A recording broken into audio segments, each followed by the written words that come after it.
તો બીજી તરફ રાજકોટમાં અસામાજિક તત્વો સતત બેફામ બની રહ્યા છે। સામાન્ય બાબતમાં ધોકો લઈ હુમલો કરવામાં આવ્યો।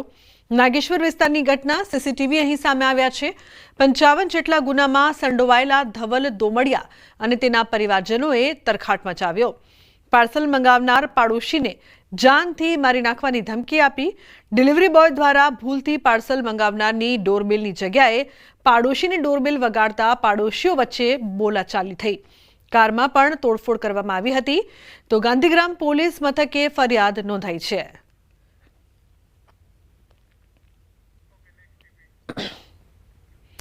સુરતમાં નકલી કિન્નરની આડમાં દારૂની હેરાફેરી કરવામાં આવી રહી છે। 2 નકલી કિન્નર સહિત 4ની ધરપકડ કરવામાં આવી છે। પોલીસે કુલ 4 લાખનો મુદ્દામાલ જપ્ત કર્યો છે। દમણથી દારૂ સુરતના ડિંડોલી લઈ જતા હતા।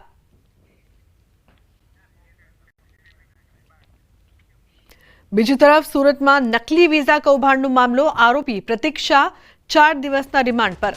જપ્ત કરાયેલા વિઝાને લઈને પૂછપરછ કરવામાં આવશે। સીડીઆર બેંક ખાતાની પણ પોલીસ તપાસ કરશે। તો પાસપોર્ટના સરકારી અધિકારીઓની પણ તપાસ થશે। આરોપીની પૂછપરછમાં અનેક ખુલાસા થઈ શકે છે।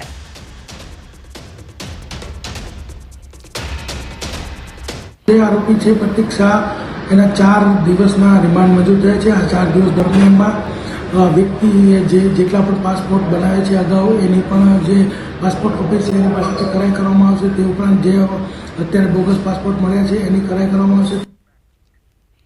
અન્ય સમાચાર સુરતથી પ્રેમ પ્રકરણમાં યુવકની આત્મહત્યા। ગળે ફાંસો ખાઈને યુવકે જીવન ટૂંકાવ્યું। યુવતીના પરિવારે માર માર્યો હોવાનો આરોપ। પરિવારે મૃતદેહ સ્વીકારવાનો ઇનકાર કર્યો। તો યુવતીના પરિવારની ધરપકડ કરવાની માંગ। પોલીસે ગુનો નોંધીને વધુ તપાસ શરૂ કરી છે। પાટણના શંખેશ્વર તાલુકામાં સ્થાનિકો દ્વારા નવી પહેલ કરવામાં આવી છે। શંખેશ્વરના તારાનગરમાં દારૂ અને જુગારનું દૂષણ દૂર કરવા નવી રાહ અપનાવી છે। દારૂ અને જુગારના દૂષણને લઈને તારાનગરમાં સભા મળી। સભામાં ગામના આગેવાનો, વડીલો સહિત યુવાઓ અને મહિલાઓ હાજર રહ્યા હતા। તારાનગરમાં દારૂ તેમજ જુગાર પર પ્રતિબંધ કરાયો છે। ગામમાં દારૂનું વેચાણ કે દારૂ પીતા હોય તેમજ જુગાર જેવા દૂષણોમાં જો કોઈ પકડાશે તો 11,000નો દંડ કરવાનો નિર્ણય કરાયો છે। ગામ સભામાં તમામની સહમતિ લઈને આ નિર્ણય કરવામાં આવ્યો છે।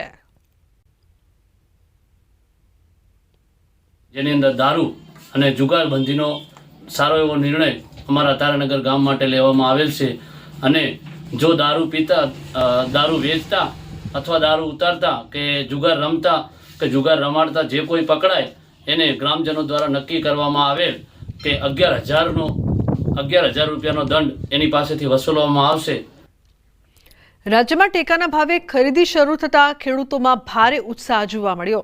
પ્રથમ દિવસે 2.5 લાખથી વધુ ખેડૂતોએ ઓનલાઈન રજીસ્ટ્રેશન કરાવ્યું, જેમાંથી 1.60 લાખે મગફળી માટે નોંધણી કરી। પ્રથમ દિવસે ટેકનિકલ ખામીના કારણે સર્વર ડાઉન થયું હતું, જો કે હવે સ્થિતિ સામાન્ય છે અને બીજા દિવસેથી પ્રક્રિયા પુનઃ શરૂ થઈ। કૃષિ મંત્રી રાઘવજી પટેલે અપીલ કરી કે ખેડૂતો ઉતાવળ ન કરવી, તમામનું રજીસ્ટ્રેશન યોગ્ય સમયે થઈ જશે। એક સાથે ખેડૂતોનો મોટા પ્રમાણમાં નોંધણી માટે ધસારો થતાં સર્વરો ડાઉન થઈ જતા પહેલા દિવસની કાર્યવાહીમાં મોટાભાગે વિક્ષેપ પડ્યો હતો। એ વિક્ષેપને અમારા ખાતાના અધિકારીશ્રીઓએ મોટાભાગના પ્રશ્નો દૂર કરી અને બીજા દિવસે વ્યવસ્થિત નોંધણી ચાલુ થઈ હતી।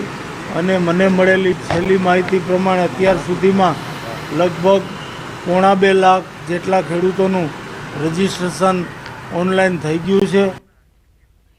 ભરૂચની દૂધધારા ડેરીની ચૂંટણી યોજાવા જઈ રહી છે, ત્યારે ફોર્મ ચકાસણીના અંતિમ દિવસે બંને પેનલના ઉમેદવારોના ફોર્મ માન્ય રાખવામાં આવ્યા। ચૂંટણીમાં ભાજપની જ 2 પેનલ આમને સામને છે। 17 વર્ષથી દૂધધારા ડેરીનું સુકાન સંભાળતા ઘનશ્યામ પટેલની પેનલના 12 ઉમેદવારોને મેન્ડેટ અપાયું હતું, જ્યારે વાગરાના ધારાસભ્ય અરુણસિંહ રાણાની પેનલના 3 ઉમેદવારોને ભાજપે મેન્ડેટ આપ્યું હતું। તો વાગરાના ધારાસભ્ય અરુણસિંહ રાણાએ ભાજપના મેન્ડેટ વગર તેમના ઉમેદવારો ચૂંટણી લડશે તેવી જાહેરાત કરતા રાજકારણ ગરમાયું છે। ગરીબ લોકોને સમૂલમાં દૂધ ભરવા જવું પડે એ બધા જ જિલ્લાના લોકોની માગણીને માન આપીને દુઃખ થાય છે ભાજપ સામે લડવાનું, પણ ભાજપ સાથે નથી લડવાનું. અમારે તો સિદ્ધાંતો ભાજપના છે, એ જ પ્રમાણે અમે આગળ વધવાનું છે. વાહન ચાલકો માટે પીયુસી સર્ટિફિકેટ જરૂરી હોવા છતાં ઘણા લોકો હજુ સુધી નિયમોનું પાલન કરતા નથી. છેલ્લા 1 વર્ષમાં પીયુસી ન ધરાવતા 2421 વાહન ચાલકો વિરુદ્ધ કેસ નોંધાયા છે અને આરટીઓ દ્વારા કુલ રૂપિયા 12.10 લાખનો દંડ વસૂલવામાં આવ્યો છે. પીયુસી ન હોય તો રૂપિયા 500 દંડ લાગે છે, જ્યારે પીયુસી બનાવવા 2 વ્હીલર માટે માત્ર રૂપિયા 30 થી શરૂ થઈ રૂપિયા 100 સુધીનો ખર્ચ થાય છે. તંત્રએ લોકોને અપીલ કરી છે કે દંડ ભરવા કરતા યોગ્ય સમયે પીયુસી કઢાવવું વધુ સસ્તું અને સુરક્ષિત છે. કઢાવવા માટેની ખર્ચની વાત કરીએ તો 2 વ્હીલર માટે 30 રૂપિયા, રિક્ષા પ્રકારના જે વ્હીકલો છે એના માટે 60 રૂપિયા, LMB વ્હીકલ જે પેટ્રોલ છે કે સીએનજી એમના માટે 80 રૂપિયા, જે એના સિવાયના વ્હીકલો છે જેમ કે ડીઝલ એના માટે 100 રૂપિયાનો ખર્ચ થાય છે. અને જો પીયુસી ન હોય તો એનો ફાઇન છે 500 રૂપિયા.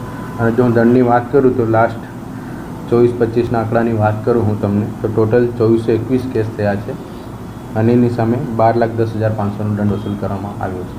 પીયુસી સેન્ટરનું જે સરળીકરણ ટૂંકમાં જે કોઈપણ રીતે ગેરરીતિ થતી હોય એને અટકાવવા માટે પીયુસી 2.0નું અમલીકરણ કરવામાં આવ્યું હતું. અત્યારે આપણે અમદાવાદની વાત કરીએ જેટલા પણ સેન્ટર છે ત્યાં અમલીકરણ થઈ ગયું છે. ટૂંકમાં સુરત ટ્રાફિક પોલીસની તવાઈ. ટ્રાફિક પોલીસે સ્પેશિયલ ડ્રાઈવ કરી શરૂ. બ્લેક ફિલ્મ અને નંબર પ્લેટ વગરના વાહનો વિરુદ્ધ કાર્યવાહી. પોલીસ મહાનિર્દેશકના આદેશના પગલે કાર્યવાહી કરવામાં આવી છે. બ્લેક ફિલ્મ લગાવનાર કાર ચાલક વિરુદ્ધ કાર્યવાહી. કાળા કાચની કારના ચાલકને દંડ ફટકારવાનું શરૂ કરવામાં આવ્યું છે.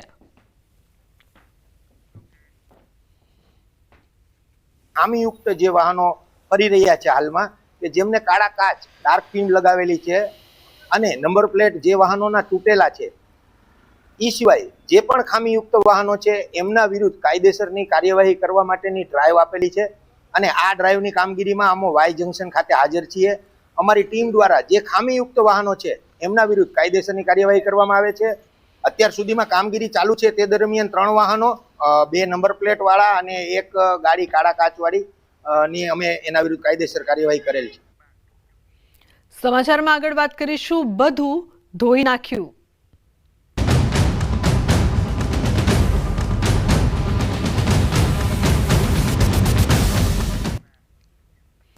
સાબરમતી નદીના પાણીએ ખેડા જિલ્લાના ખેડૂતોના ખેતરોમાં તબાહી મચાવી. પૂરના પાણી એવા ફરી વળ્યા કે ખેતરો નદી બની ગયા. કેટલાક ખેતરોમાં મોટા પાયે ધોવાણ થયું.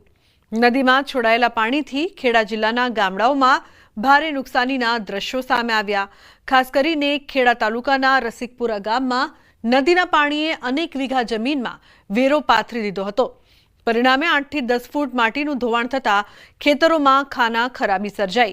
પાણીનો પ્રવાહ એટલો જોરદાર હતો કે થોડા જ સમયમાં પાક ધોવાઈ ગયો અને ખેતરની સપાટી ઊંડાણમાં ખસી ગઈ. ખેડૂતો પાક ગુમાવી બેઠા છે, પણ હવે આગળ ખેતી કેવી રીતે કરવી તે પણ એક મોટો પ્રશ્ન બની ગયો છે.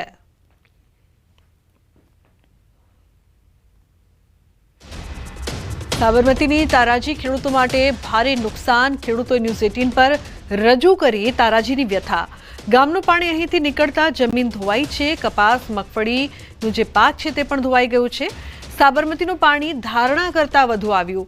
કાંઠાના ખેતરોનું મોટું ધોવાણ થયું. હવે અમે આખા ગામનું પાણી આયરન નીકળ્યું ને એમાં વેરો પડી ગયો. ગામમાં પાણી જેટલું હતું બધું ખાલી આયરન હતું, આખા શેમાળાનું આયરન થયું સાહેબ. આની પર મારું જીવન હતું. આમાં ઘઉં કરતા હતા, આ કપાસ કર્યો હતો, કપાસ જતો રહ્યો આમાં. સાહેબ સ્થિતિની તો વાત જ ના કરો. જે સાબરમતીનું જે 1 લાખ ક્યુસેક પાણી કીધું હતું એની કરતાં કોઈ કારણસર વધારે પાણી આવી જવાથી નદી કાંઠાના તમામ ખેતરોનો ખૂબ મોટા પ્રમાણમાં ધોવાણ થયેલ છે સાહેબ. નદીનું પાણી આવ્યું, સાબરમતીનું વધારે પાણી છોડવામાં આવ્યું એટલે પાણી ઉપર ચડી ગયું અને પાછું પડ્યું એટલે આ મારે ડાંગેનમાં વેરા પાડી દીધા જમીનમાં. અને મારા 2 લીમડા હતા જૂના, લગભગ 30-35 વર્ષના, એ પણ પડી ગયા. ખેડૂતોના પ્રશ્નોને વાચા આપવા માટે ન્યૂઝ 18 ગુજરાતીની ટીમ અત્યારે ખેડા જિલ્લાના છેવાડાના છેલ્લા ગામ રસિકપુરા ગામે પહોંચી છે. રસિકપુરા ગામે જ્યારે અમે પહોંચ્યા ત્યારે દ્રશ્યો એટલા વિચલિત કરતા હતા કે હવે આ ખેડૂત ખેતી પણ કેવી રીતે કરશે તેવી સ્થિતિ જોવા મળી છે. મારી પાછળ તમે જે જોઈ શકો છો, આ જે આખો વહેરો પડી ગયો છે, આ તમે જોઈ શકો છો તે કોઈ નદી કે કોઈ નાળું કે પછી કોઈ કાંસ નહીં, પરંતુ ખેડૂતના ખેતરમાં થયેલી આ દશા છે. જે પ્રકારે સાબરમતીમાં જે પાણી છોડવામાં આવ્યું હતું, પાણી એટલું બધું વધુ છોડવામાં આવ્યું કે જેના કારણે આ પરિસ્થિતિ સર્જાઈ. અહીંના ખેડૂતોનું કહેવું છે કે કોઈ વર્ષે આવી પ્રકારની સ્થિતિ આગળ થઈ નથી, પરંતુ આ વખતે પાણી એટલી બધી માત્રામાં છોડવામાં આવ્યું કે આ પાણી ખેતરોની અંદર જે જમીન હતી તે જમીનનું પણ ધોવાણ સાથે સાથે કરતા ગયા. બીજી બાજુના પણ